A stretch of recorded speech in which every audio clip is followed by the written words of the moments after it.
Welcome to Tenor Tech, where I solve the problems you didn't even know you had.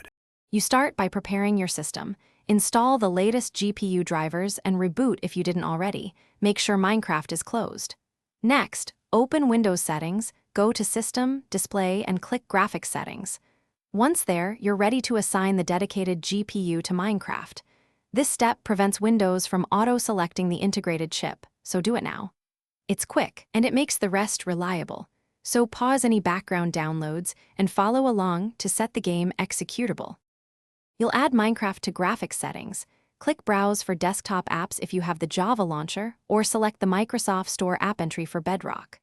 Once added, click Options, choose High Performance, which maps to your dedicated GPU, and confirm.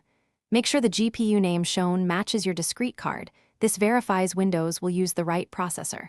Once done, apply changes and close settings.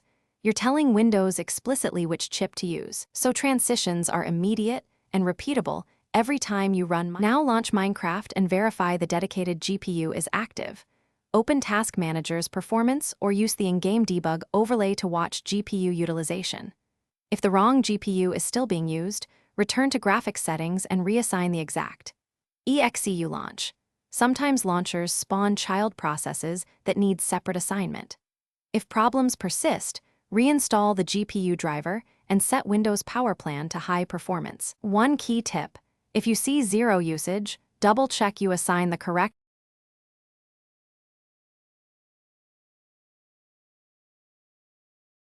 Thanks for watching. Subscribe to keep your life in tune.